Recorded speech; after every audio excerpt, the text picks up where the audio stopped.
नमस्कार. अडीचच्या बातमीपत्रात मी मंजिरी मराठे आपलं स्वागत करते. सुरुवातीला एक नजर ठळक बातम्यांवर. लंडनमध्ये 3 वेगवेगळ्या ठिकाणी झालेल्या दहशतवादी हल्ल्यात 6 जणांचा मृत्यू. जगभरातून निषेध. पोलीस कारवाईत 3 हल्लेखोर ठार. दहशतवाद्यांना आर्थिक मदत पुरवणाऱ्या संस्था आणि व्यक्तींवर एनआयएचं धाडसत्र आजही सुरूच. महत्त्वपूर्ण धागेदोरे ताब्यात. सरकारनं पोकळ आश्वासनं देऊन शेतकऱ्यांचा संप गुंडाळल्याचा आंदोलकांचा दावा. उद्या महाराष्ट्र बंदची दिली हाक. जीएसएलव्ही मार्क 3 या शक्तिशाली रॉकेटच्या उद्या होणाऱ्या प्रक्षेपणासाठी उलटगणती आज संध्याकाळपासून सुरू.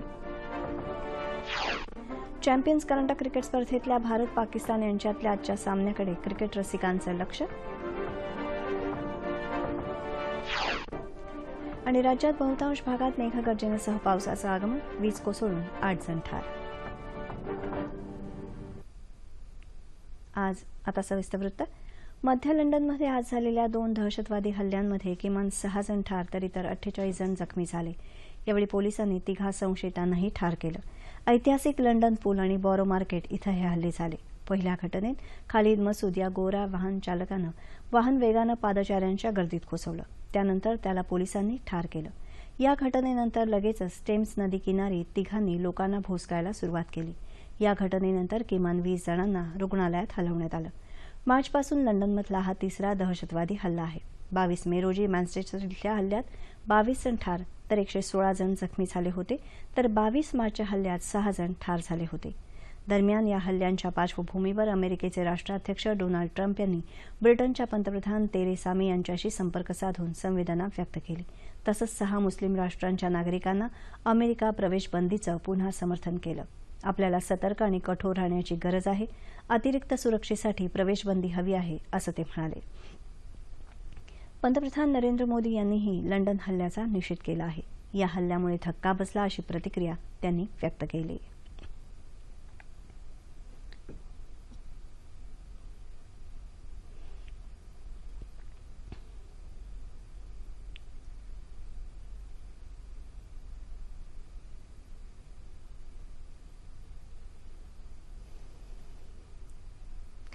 जम्मू काश्मीरमध्ये सीमारेषेनजीक पाकिस्तानी सैन्यानं केलेल्या घुसखोरीत 5 भारतीय जवानांना ठार केल्याचा पाकिस्तानचा दावा लष्करानं फेटाळून लावला आहे. हा पाकिस्तानचा दावा अत्यंत खोडसाळपणाचा असल्याचं लष्कराच्या ज्येष्ठ अधिकाऱ्यानं स्पष्ट केलं आहे.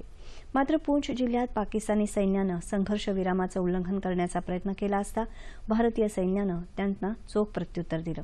यात एका महिलेसह एकूण 2 जण जखमी झाले. पाकिस्तानी सैन्य जम्मू काश्मीरमधल्या नियंत्रण रेषेजवळच्या रहिवासी भागांना लक्ष्य करत असल्याचं पोलिसांनी सांगितलं.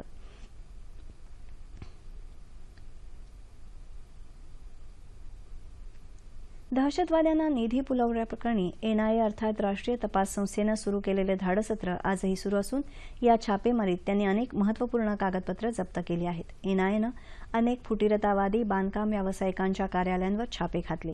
यामध्ये 40 लाख रुपये किमतीचं सोनं, जमिनीची कागदपत्रं, दहशतवाद्यांना निधी पुरवणाऱ्या पाकिस्तानी नागरिकांची नावं आणि फोन नंबर असलेली डायरी, लष्कर ए तैयबा आणि हिजबुल मुजाहिदीन या दहशतवादी संघटनेचे लेटर पॅड सापडले आहेत. तसंच एनआयएनं 1 कोटी रुपयेही जप्त केले आहेत. हे पैसे जम्मू काश्मीरच्या खोऱ्यात अशांतता निर्माण करण्यासाठी फुटीरतावादी वापरणार होते, म्हणून एनआयएनं फुटीरतावाद्यांची बँक खाती गोठवण्याचे आदेश दिले आहेत. दरम्यान हाफिज सईद या दहशतवाद्यासह अनेक फुटीरतावाद्यांच्या विरोधात एनआयएनं गुन्हा दाखल केला आहे. काही फुटीरतावाद्यांना चौकशीसाठी समन्सही बजावलं आहे. भारताचे अटॉर्नी जनरल मुकुल रोहतगी आणि सॉलिसिटर जनरल रणजित कुमार यांच्यासह 5 वरिष्ठ विधी अधिकाऱ्यांच्या कार्यकाळात मुदतवाढ देण्यात आली आहे. जून 2014 मध्ये त्यांची 3 वर्षांसाठी नियुक्ती करण्यात आली होती. पुढील आदेश येईपर्यंत या सर्वांना मुदतवाढ देण्याचा निर्णय मंत्रिमंडळ निवड समितीनं घेतला आहे. सरकारनं पोकळ आश्वासनं देऊन संप गुंडाळण्याचा प्रयत्न केला असा आरोप करत प्रत्यक्ष सर्व मागण्या पूर्ण होऊन हातात काही मिळाल्याशिवाय संपातून माघार घ्यायची नाही असा निर्धार व्यक्त करत संप सुरूच ठेवण्याचा निर्णय पुणतांबा इथल्या आंदोलकांनी घेतला आहे. आपल्या विविध मागण्यांसाठी 25 मे पासून पुणतांबा इथं शेतकरी आंदोलन सुरू आहे.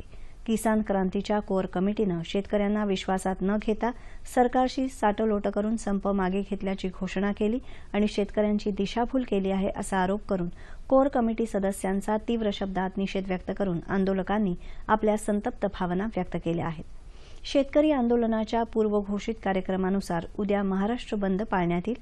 त्यामध्ये सक्रिय सहभाग घ्यावा असं आवाहन किसान क्रांती शेतकरी आंदोलकांच्या वतीनं करण्यात आलं आहे. या संपाच्या पार्श्वभूमीवर आजही जिल्ह्यात ठिकठिकाणी शेतकऱ्यांचं आंदोलन सुरूच आहे. दरम्यान राज्यातल्या शेतकरी संपाची पुढील रणनीती ठरवण्यासाठी 8 जूनला नाशिक इथं बैठक होणार आहे. या बैठकीत खासदार राजू शेट्टी, रघुनाथ पाटील, कॉम्रेड अशोक ढवळे यांच्यासह प्रमुख नेते उपस्थित राहणार आहेत. याशिवाय 35 शेतकरी आणि कामगार संघटनांचे प्रतिनिधी सहभागी होणार आहेत. दरम्यान वाशी इथल्या बाजारात आज फळभाज्यांच्या 259 गाड्या आल्या, तर पुण्यातही पहाटे 6 वाजेपर्यंत फळभाज्यांची नियमित आवक झाली. 900 गाड्या आल्याचं पुणे बाजार समितीनं कळवलं आहे. राज्यातल्या शेतकऱ्यांच्या प्रश्नावर सरकार गंभीर नसून याबाबत सरकारचं राजकारण सुरू आहे असा आरोप राष्ट्रवादी काँग्रेसचे अध्यक्ष शरद पवार यांनी केला. रत्नागिरी इथं आयोजित पत्रकार परिषदेत ते काल बोलत होते. शेतकऱ्यांचे प्रश्न गांभीर्यानं सोडवण्याची गरज असून कर्जमाफी आणि स्वामीनाथन आयोगाविषयी राज्य सरकारनं लवकरात लवकर निर्णय घ्यावा, तसंच आघाडी सरकारच्या काळात अल्पभूधारक आणि अन्य शेतकरी असा भेदभाव न करता ज्याप्रमाणे सरसकट कर्जमाफी दिली होती त्याप्रमाणेच आताही द्यावी असं पवार म्हणाले. शेतकरी संघटनांमध्ये सरकारनं फूट पाडली तरीही शेतकऱ्यांनी कोणाच्याही पाठिंब्याशिवाय अभूतपूर्व आंदोलन केलं असं सांगत सरकारनं शेतकऱ्यांच्या मागण्यांचा विचार करून सहकार्य करावं अशी अपेक्षा त्यांनी व्यक्त केली.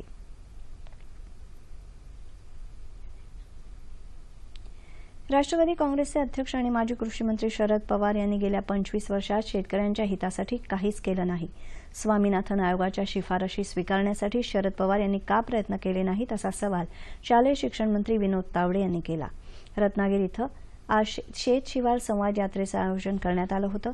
त्यानंतर ते पत्रकारांशी बोलत होते. राज्य सरकारनं शेतकऱ्यांसाठी आघाडी सरकारपेक्षा दुप्पटपटीनं चांगली कामं केली आहेत. मात्र शेतकऱ्यांचा हा संप निव्वळ राजकारण आहे. शिवाय पवार यांनी मुख्यमंत्र्यांवर केलेली टीका ही अयोग्य आहे असंही तावडे म्हणाले. सरकारच्या वतीनं शेतकऱ्यांसाठी राबवण्यात येत असलेल्या विविध योजनांना चांगला प्रतिसाद मिळत आहे असंही तावडे यावेळी म्हणाले. राज्यातल्या शेतकऱ्यांची एकजूट मोडण्याचं काम राज्य सरकार करत आहे. त्यामुळे शेतकऱ्यांचा संताप अधिक उफाळून येईल. हे सर्व वेळीच थांबवण्यासाठी सरकारनं शेतकऱ्यांची संपूर्ण कर्जमाफी करावी असं माजी अर्थमंत्री जयंत पाटील यांनी काल सांगलीत आयोजित पत्रकार परिषदेत सांगितलं. शेतकऱ्यांनी स्वतःच्या हिमतीवर हा संप केला असून काँग्रेस आणि राष्ट्रवादीनं संपाला फूस लावलेली नाही असंही पाटील यांनी यावेळी स्पष्ट केलं. दिलदारपणाने मुख्यमंत्र्यांनी महाराष्ट्रातल्या शेतकऱ्यांची कर्जमाफी 100% आज घोषित करावी. विजेच्या दरातली वाढ केलेली आहे ती पूर्णपणाने मागे घ्यावी आणि दुधाचे दर वाढवण्यासाठी ठामपणाने 2 रुपये, 4 रुपये, 5 रुपये जे काय ठरेल ती सबसिडी देण्याचा निर्णय घ्यावा. महाराष्ट्रातल्या शेतकऱ्यांना आणखीन वेटीला धरू नये.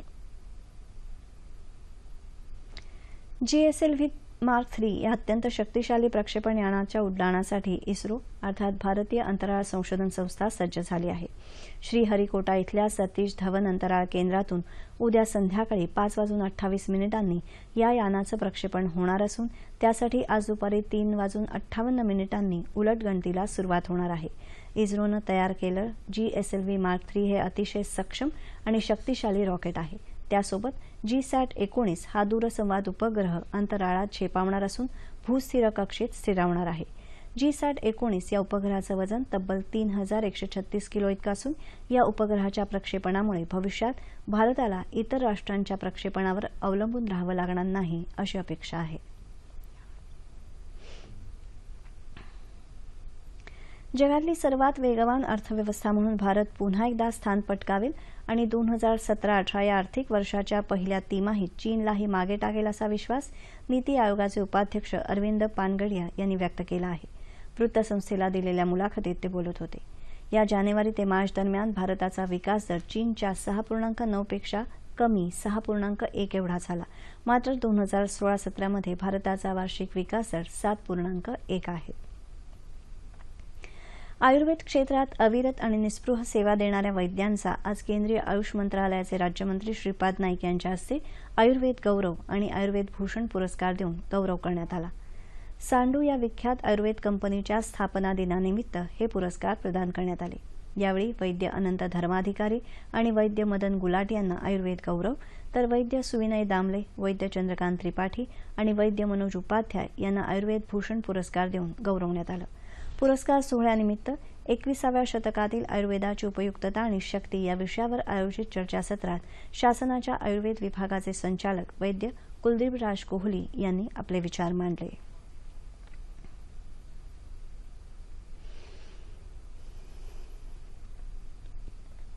मंत्रालय आज आपलं काम व्यवस्थितपणे करत आहे. देशातच नाही, मगाशी म्हटल्याप्रमाणे परदेशात आज वेगवेगळ्या आयुर्वेदावर, होमिओपॅथीवर कॉन्फरन्स होऊन लोक आज आपली आयुष पद्धती स्वीकारण्यासाठी आज तयार झालेली आहेत आणि त्यामुळे आयुष मंत्रालय अशा औषध तयार करण्याच्या क्षेत्रात म्हणा किंवा नवीन जे काय आहे की याचा व्याप वाढावा, आयुर्वेदाचा व्याप वाढावा अशा पद्धतीनं सगळ्यांना सहकार्य आपल्या स्कीमच्या सेंट्रल स्कीमच्या माध्यमातून प्रयत्न करत आहे.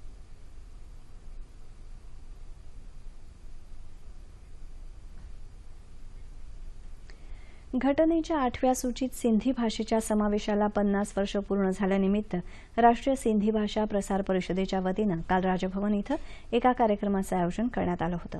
या कार्यक्रमाला राज्यपाल चे विद्यासागर राव आणि भाजपाचे ज्येष्ठ नेते लालकृष्ण अडवाणी उपस्थित होते. यावेळी अडवाणी यांनी राज्यपालांना कॅप्टन जॉर्ज स्टॅक यांचा इंग्रजी सिंधी शब्दकोश भेट दिला.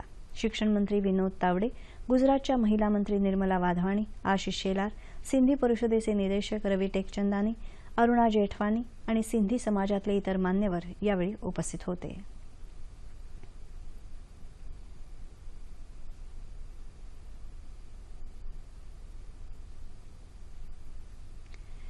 Making of development India Modi fest या पंतप्रधान नरेंद्र मोदी यांच्या नेतृत्वाखाली केंद्र सरकारच्या 3 वर्षांच्या यशस्वी कामगिरीची माहिती देणाऱ्या उत्सवाचा प्रारंभ काल भारतीय जनता पार्टी महाराष्ट्र प्रदेश कार्यालय मुंबई येथे झाला. मोदी सरकारच्या कामांची माहिती देणाऱ्या फिरत्या प्रदर्शनाचा रथ, भीम ॲपची माहिती देऊन तो डाउनलोड करण्यात प्रोत्साहन देण्यासाठीचा रथ आणि माननीय मोदी यांच्या ॲप्लिकेशनची माहिती देऊन ते डाउनलोड करण्यास प्रोत्साहन देणारा रथ अशा 3 रथांचं उद्घाटन शिक्षण मंत्री विनोद तावडे यांच्या हस्ते करण्यात आलं. या कार्यक्रमाला राज्याचे गृहनिर्माण मंत्री प्रकाश मेहता, मुंबई भाजपा अध्यक्ष आशिष शेलार, प्रवीण दरेकर, मुंबई भाजपा सरचिटणीस सुनील राणे, पदाधिकारी आणि कार्यकर्ते उपस्थित होते.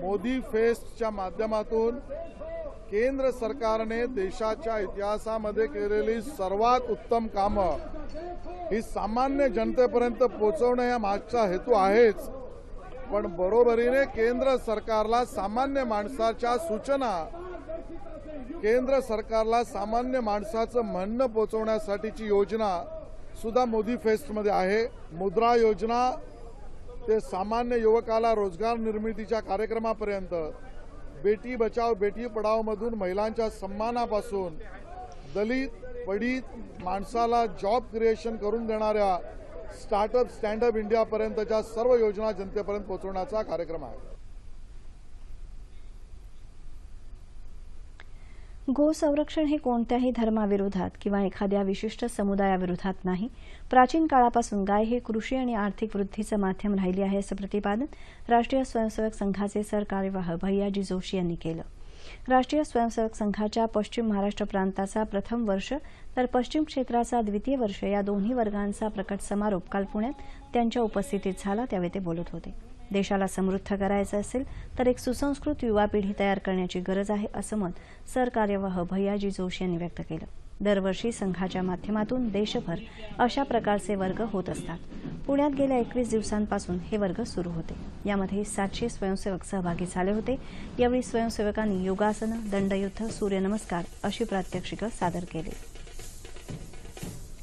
रात के समय में अचानक हमला, शत्रु सैन्य बोखला गया. अचानक आक्रमण होने पर हमला परास्त करने का प्रयास।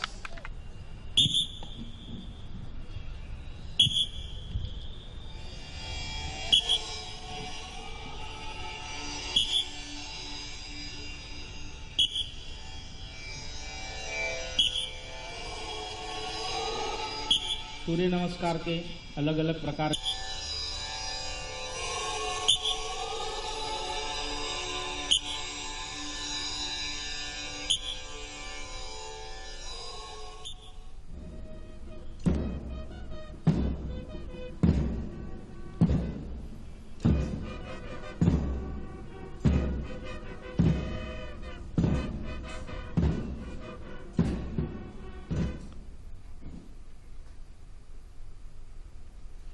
भाजपाचे ज्येष्ठ नेते दिवंगत गोपीनाथ मुंडे यांनी दीर्घकाळ संघर्ष केलेल्या बीड परळी रेल्वे मार्गाचं भूमिपूजन काल केंद्रीय रेल्वे मंत्री सुरेश प्रभू यांच्या हस्ते परळी इथून व्हिडिओ कॉन्फरन्सिंगद्वारे करण्यात आलं.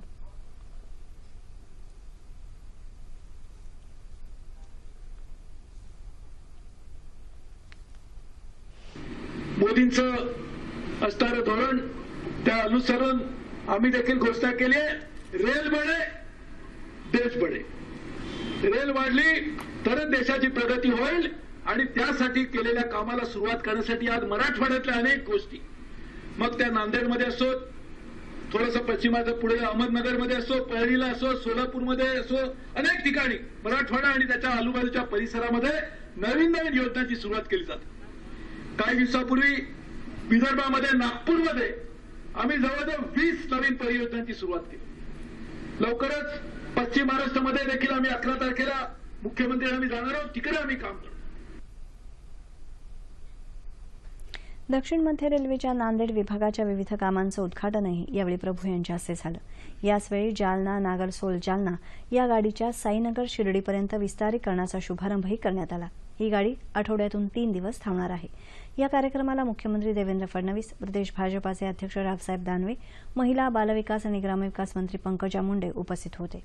नांदेड ते पुणे द्विसाप्ताहिक एक्सप्रेस गाडीच्या वाढवलेल्या 6 डब्यांचं लोकार्पणही यावेळी करण्यात आलं. औरंगाबाद ते साईनगर शिर्डी या विशेष रेल्वे सेवेचा शुभारंभही काल झाला. देशात स्वच्छतेत 3ऱ्या स्थानी राहिलेल्या अहमदनगरच्या रेल्वे स्थानकावरील सुशोभीकरणाचा लोकार्पण सोहळा काल व्हिडिओ कॉन्फरन्सिंगद्वारे करण्यात आला. यावेळी अहमदनगर रेल्वे स्थानकावर भाजपाचे खासदार दिलीप गांधी उपस्थित होते. मागील 3 वर्षात रेल्वे खात्यासाठी 3,40,000 कोटींची गुंतवणूक केंद्र सरकारनं केली असून त्याचा मोठा फायदा महाराष्ट्राला झाला असल्याचं प्रभू यांनी मराठवाड्यात बोलताना सांगितलं. मराठवाड्याला दक्षिण मध्य रेल्वेला जोडण्यासाठी आपण प्रयत्नशील असल्याचंही ते म्हणाले. समाजातल्या शेवटच्या व्यक्तीपर्यंत आरोग्य सुविधा पोहोचाव्यात यासाठी सरकार वचनबद्ध आहे, असं आश्वासन केंद्रीय मंत्री अनंत गीते यांनी दिलं. विश्व कल्याण आरोग्य केंद्राच्या रौप्य महोत्सवानिमित्त काल मुंबईत गीते यांच्या हस्ते सामाजिक कार्य करणाऱ्या व्यक्तींचा गौरव करण्यात आला. त्यावेळी ते बोलत होते. जेनेरिक औषधांच्या प्रचारासाठी सरकार देशभर केंद्र उभारणार असून विश्व कल्याण आरोग्य केंद्रानं त्याकरता सहकार्य करावं, असं ते म्हणाले. या कार्यक्रमाला माजी पोलीस महासंचालक प्रवीण दीक्षित यांच्यासह अनेक मान्यवर उपस्थित होते.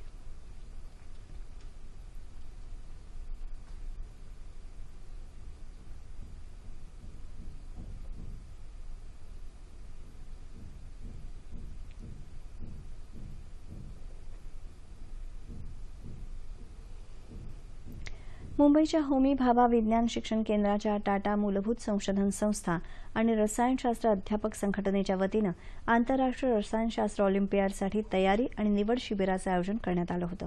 या कार्यक्रमात हवामान बदलाचं आव्हान नॅनो तंत्रज्ञानाच्या मदतीनं पेलता येऊ शकेल का या विषयावर डॉ. विवेक पोलशेट्टीवार यांचं व्याख्यान झालं. प्राध्यापक के सुब्रमण्यम, डॉ. अंकुश गुप्ता, प्राध्यापक DC डेका, प्राध्यापक अन्वेष मुजुमदार यांनी यावेळी मार्गदर्शन केलं. यावेळी रसायनशास्त्र आंतरराष्ट्रीय ऑलिम्पियाडसाठी भारताचं प्रतिनिधित्व करणाऱ्या पथकाची निवड करण्यात आली.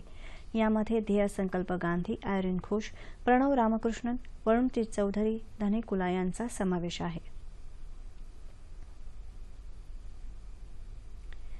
केंद्र आणि राज्य सरकारच्या वतीनं मुख्य प्रवाहापासून वंचित असलेल्या घटकांसाठी विविध सामाजिक योजना राबवल्या जातात. त्यापैकीच एक असलेली शबरी आवास योजना सध्या सिंधुदुर्गमधल्या कातकरी समाजासाठी वरदान ठरली आहे. पाहूया त्याबाबतचा वृत्तांत. रानमाळ भटकून उदरनिर्वाह करणारा कातकरी समाज घर, शिक्षण, रोजगार यापासून वंचित राहिल्यानं त्यांचा सामाजिक विकास खुंटला आहे. मात्र सिंधुदुर्गमधल्या कातकरी समाजासाठी शबरी आवास योजना राबवल्यानं त्यांना आता हक्काचं घर मिळत आहे. या योजनेतर्फे आतापर्यंत 15 कुटुंबांना घरकुलांचं वाटप करण्यात आलंय. जिल्हाधिकारी उदय चौधरी आणि जिल्हा परिषदेचे मुख्य कार्यकारी अधिकारी शेखर सिंग यांच्या हस्ते कातकरी कुटुंबांना नुकतंच घरपत्रक आणि चाव्या प्रदान करण्यात आल्या. घर देण्यासाठी भूखंड नव्हता आणि भूखंड नाही म्हणून महसूल यंत्रणेने संपर्क साधला आणि या ठिकाणी सौंदर्य गावामध्ये 26 लोकांना भूखंड मिळून दिलेला आहे. आणि शासनाची शबरी आवास योजना म्हणून योजना मिळाली. 1,20,000 रुपये अनुदान मिळतं आणि ह्या 1,20,000 अनुदानामध्ये यांचे घरांचे प्रस्ताव केले आणि 15 कुटुंबामध्ये 60 लोकांचे आज आपण कॉलनी बांधलेले एक टाईप एका प्रकारचे पडले. यांना पाण्याच्या सुविधा, यांना इथे लाईट सुद्धा, इतर मनोरंजन स्कीम्स आपण या ठिकाणी देतो आहोत. हक्काचं घर नसल्यामुळे कातकरी मुलं शिक्षणापासून वंचित होती. आता मात्र हक्काच्या घरामुळे मुलांनी शाळेत प्रवेश घेतलाय. राहायला निवारा आणि मुलांच्या शिक्षणाचा प्रश्न सुटल्यानं कातकरी बांधव समाधान व्यक्त करत आहेत. पहिल्यांदी इथे झोपडीत राहा, तिथे झोपडीत राहा, अशी बरेच पुष्कळ वर्ष गेली. आता सगळ्यांच्या सहकार्याने आता चांगलं घर मिळालंय, चांगली जागा मिळाली. आता खुश आहे, एकदम खुश आहे आता इथे राहायला. जागा मिळेल, शेतीवाडी आता काय मिळेल ते काय मिळाली तर ते पुढचं आहे. ते मुलं आहेत शिक्षणासाठी, आता मुलं जातील इथं, जवळ शाळा आहे, म्हणजे सगळं वातावरणही व्यवस्थित आहे. संपूर्ण सिंधुदुर्ग जिल्ह्यातल्या कातकरी बांधवांसाठी शबरी आवास योजना राबवून त्यांचा सामाजिक विकास साधला जाणार आहे.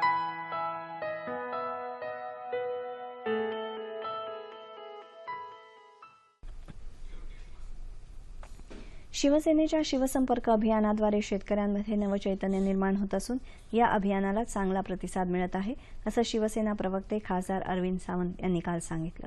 ते बुलडाणा जिल्ह्यात खामगाव इथं शिवसंपर्क अभियानादरम्यान बोलत होते. शेतकऱ्यांच्या दारापर्यंत जाऊन त्यांच्या समस्या जाणून घेण्याचं आवाहन यावेळी सावंत यांनी केलं. याप्रसंगी खासदार प्रतापराव जाधव, शिवसेना जिल्हाप्रमुख दत्ता पाटील तसंच खामगाव शहर आणि तालुक्यातले शिवसैनिक मोठ्या संख्येनं उपस्थित होते.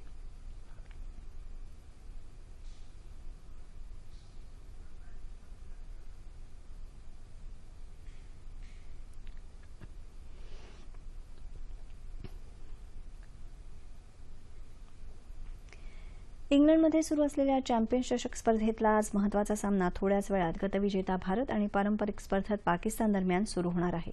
त्यामुळे बर्मिंगहॅम इथं होणाऱ्या या सामन्याकडे संपूर्ण देशाचं लक्ष लागलं आहे. नाणेफेक जिंकून पाकिस्ताननं प्रथम क्षेत्ररक्षणाचा निर्णय घेतला आहे. भारत प्रथम फलंदाजी करणार आहे. विश्वचषक स्पर्धेत भारतानं कधीही पराभव पत्करलेला नाही. मात्र चॅम्पियन्स चषक स्पर्धेतल्या 3 पैकी 2 सामन्यात पाकिस्ताननं विजय मिळवलेला आहे.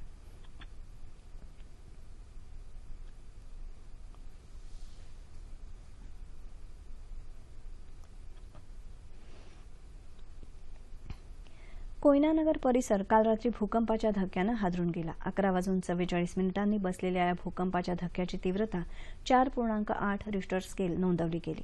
भूकंपाचा केंद्रबिंदू कोयना धरणापासून 8 किलोमीटरवर होता.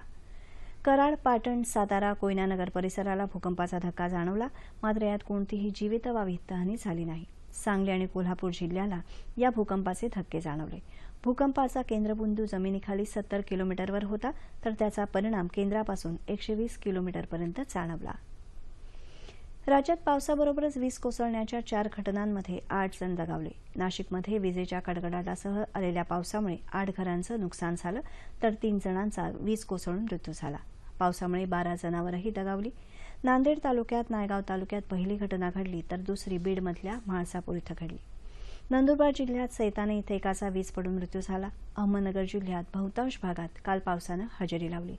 अकोल्यातही रात्री पावसाच्या हलक्या सरी पडल्या. उस्मानाबाद, लातूर, बुलडाणा, औरंगाबाद, सोलापूर या जिल्ह्यांमध्ये वादळी वारं आणि ढगांच्या गडगडाटासह पाऊस झाला. मुंबई उपनगरातल्या काही ठिकाणी हलक्या सरी पडल्या.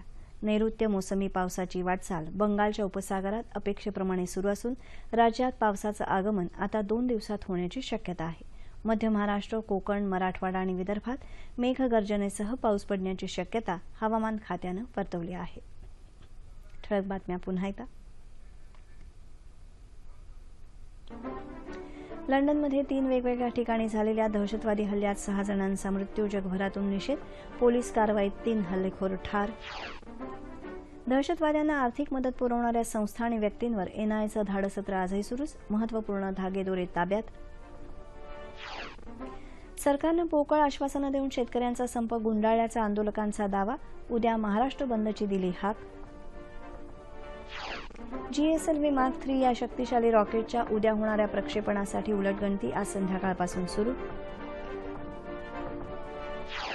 चॅम्पियन्स करंडक क्रिकेट स्पर्धेतल्या भारत पाकिस्तान यांच्यातल्या आजच्या सामन्याकडे क्रिकेट रसिकांचं लक्ष. आणि राज्यात बहुतांश भागात मेघगर्जनेसह पावसाचं आगमन. वीज कोसळून 8 जण ठार. याबरोबरच हे बातमीपत्र संपलं. पुन्हा भेटूया संध्याकाळी 7 वाजता सह्याद्री वाहिनीवर.